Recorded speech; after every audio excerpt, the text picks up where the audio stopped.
আসসালামু আলাইকুম রহমতুল্লাহ বারাকাতু। আলহামদুলিল্লাহ। সম্মানিত দর্শকবৃন্দু, যে বিষয়টি নিয়ে আজকে আমরা কথা বলবো সে বিষয়টি হচ্ছে পহেলা বৈশাখ। আল্লাহ সুবহানাহু ওয়া তাআলা বলছেন, ওয়া ইয়াবতাগি গায়রাল ইসলামি দীনান ফালা ইউকবালা মিনহু ওয়া হুয়া ফিল আখিরাতি মিনাল খাসিরিন।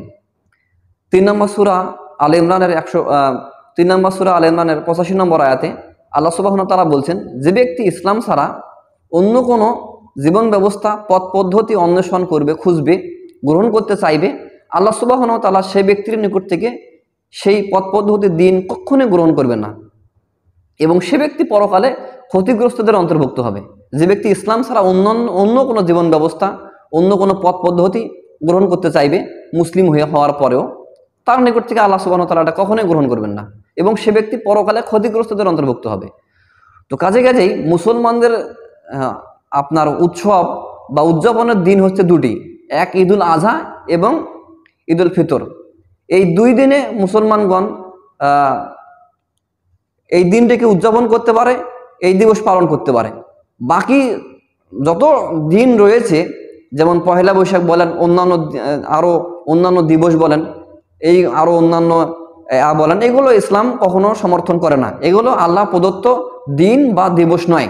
তো একজন মুসলিম হিসেবে এই দিনগুলোকে উদযাপন করা, পালন করা, যেমন পহেলা বৈশাখে ভালো খেতে হবে, তারপর ভালো কিছু পড়তে হবে, এই যে নিয়মগুলো, এগুলো আল্লাহ সুবহানাহু ওয়া তাআলা মানুষকে আদেশ করেন নাই।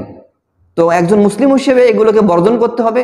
বিশেষ করে এই দিনগুলোতে আমরা নানা রকমের পাপে জড়িয়ে পড়ি। তো এগুলো মূলত আল্লাহ সুবহানাহু ওয়া তাআলার হুকুম নয়।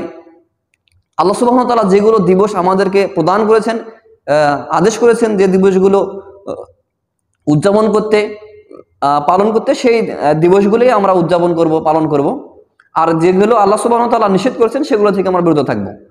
আর নয়তো আমরা এই দিবসগুলো পালন করার কারণে, যেগুলো আল্লাহ আদেশ করেননি, সেই দিবসগুলো আমরা পালন করার কারণে পরকালে ক্ষতিগ্রস্তদের অন্তর্ভুক্ত হব। এবং সবথেকে বড় ক্ষতিগ্রস্ত হলো পরকালীন ক্ষতিগ্রস্ত, আর সেটা হচ্ছে জাহান্নাম। তো আল্লাহ সুবহানাহু ওয়া তাআলা আমাদের এই সমস্ত দিনকে, এই সমস্ত বাতিল দিনকে পরিহার করে জীবনযাপন করার সুযোগ ও তৌফিক দান করুন। আল্লাহুম্মা আমিন। আসসালামু আলাইকুম ওয়া রাহমাতুল্লাহ।